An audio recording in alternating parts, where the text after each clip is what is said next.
Today we're going to read The Matzo Ball Fairy, and it's by Carla Hamsfield and illustrated by Vlad Guzner.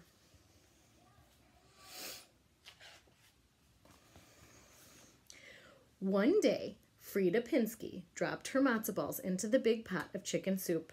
It was the first night of Pesach, and the whole Pinsky family was coming to Frida's house for the Seder. "Please be light and fluffy," she pleaded as she stirred the matzo balls around the soup. "Please puff up and float." But the matzo balls just sat on the bottom of the pot like dozens of little stones.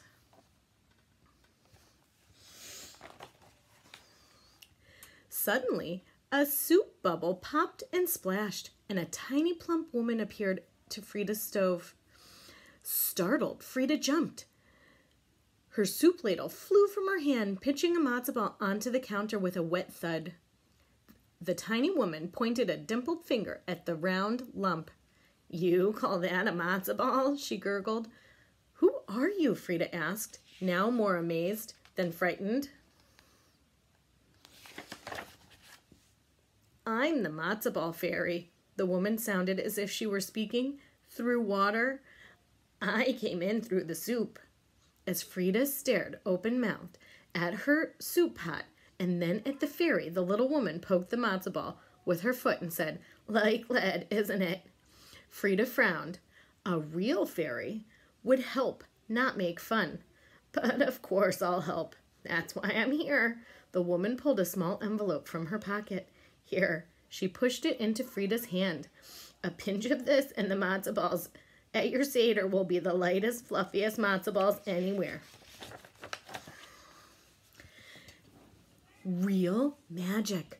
Frida couldn't wait. Holding the precious envelope in one hand, with the other she grabbed matzo ball meal, eggs, and oil and measured them into a bowl. The fairy watched as Frida began to add the powdery grains of magic. "Be careful," she warned. "Use only one pinch." Frida nodded, but she wasn't really listening. She didn't even hear the matzo ball fairy splash back into the soup pot. Frida blended the magic powder into the batter. It made her spoon cut through the mixture as if it were whipped cream. "If one pinch is this good," Frida said, "imagine how wonderful my matzo balls would be if I used a little more." And she stirred in 2 more pinches of the magic powder. That night, all the Pinskys gathered around Frida's table for the Seder. When it was time for the soup, Uncle Sally's eyes opened very wide. So did his mouth. He gobbled up 4 of Frida's matzo balls and asked for another. "These are the lightest, fluffiest matzo balls I've ever tasted," he said as he patted his stomach. "Sally's absolutely right," agreed the Pinskys from Vermont, taking second helpings. "They taste lighter than air." "Indeed," nodded the Pinskys from Florida as they held out their soup bowls for more.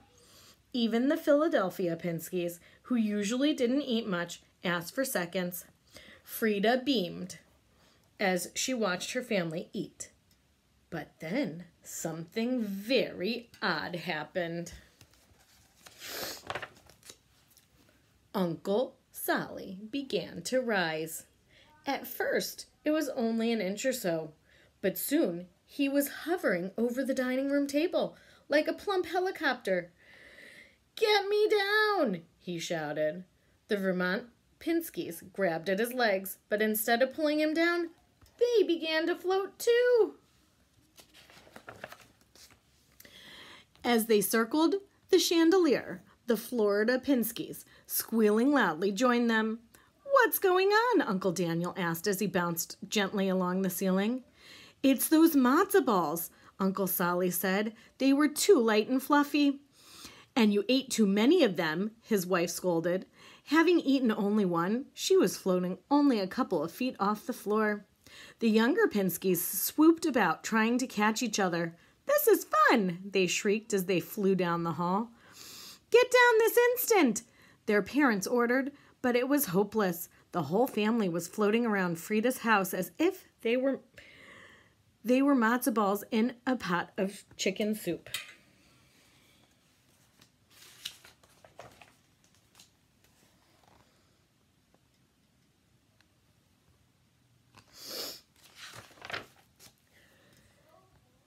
Just how much powder did you put in the matzo balls? A gurgly voice whispered in Frida's ear. Oh, thank heavens you're here, Frida cried. Help us. How can I get everyone back down? The fairy chewed her lip as she considered the problem. They're floating because they ate something lighter than air. To come down, they have to eat something heavy. She looked around the kitchen. Her eyes lit up when she saw a pan filled with Frida's potato kugel.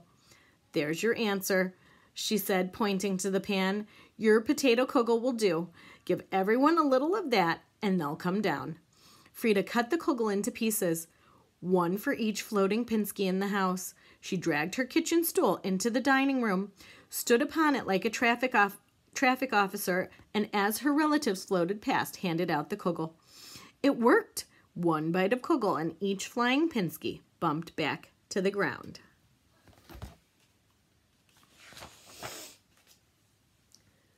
This was a most remarkable Passover, Uncle Solly said when it was all over. Tell me, what did you put in those matzo balls?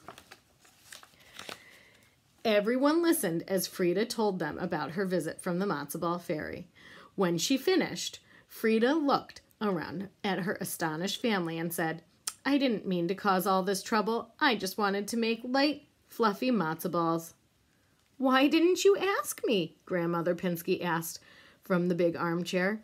I taught everyone in this family how to make matzo balls, and I would have taught you too. Oh, said Frida, it's not too late. Come see me tomorrow. Together we'll make matzo balls like magic, but without magic. And they did.